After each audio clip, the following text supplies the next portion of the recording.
નમસ્કાર મિત્રો, જેમનું 3-4 વર્ષનું બાળક છે એવા પ્રત્યેક મા બાપને પ્રશ્ન મૂંઝવી રહ્યો છે કે બાળકને અંગ્રેજી માધ્યમમાં ભણાવો કે ગુજરાતી માધ્યમમાં ભણાવો.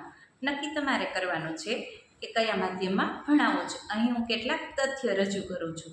જો શીખવવું જ હોય બાળકને તો કોઈ પણ ભાષા આપણે શીખવી શકીએ છીએ, પરંતુ જો સમજવું હશે તો બાળકને માતૃભાષામાં જ સમજવું પડશે. બાળકને જે ભાષામાં સપનું આવે છે તે ભાષામાં બાળક સારામાં સારી રીતના સમજી શકે છે.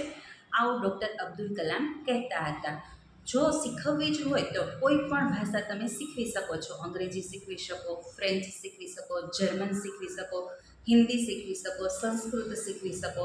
વિજ્ઞાન જેવા વિષયો છે તેમાં સમજવા માટે બાળકને માતૃભાષામાં તેમની સમજ શક્તિ વધારે રહેલી છે, તેથી તે માતૃભાષામાં સારામાં સારી રીતના સમજી શકે છે. ટ્રાન્સલેશનની પાછળ 6 ગણી એનર્જી બાળક વાપરી રહ્યો છે. તેથી વિકસિત દેશોની અંદર બાળકોને માતૃભાષાની ભીતર રહીને અભ્યાસ કરાવવામાં આવે છે. નક્કી તમારે કરવાનું છે કે બાળકને કઈ ભાષામાં ભણાવવું.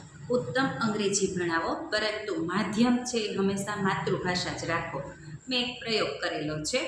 પ્રત્યેક નાના બાળકને 4 ભાષા શીખવીએ. માતૃભાષા તરીકે ગુજરાતી શીખવીએ, હિન્દી શીખવીએ, અંગ્રેજી પણ શીખવીએ અને સંસ્કૃત પણ શીખવીએ. 4 ભાષાઓ બાળક શીખશે એટલા માટે તેમનું માધ્યમ ગુજરાતી હશે, માતૃભાષા હશે તો પણ એમને ઉત્તમ અંગ્રેજી આવડશે. નમસ્કાર.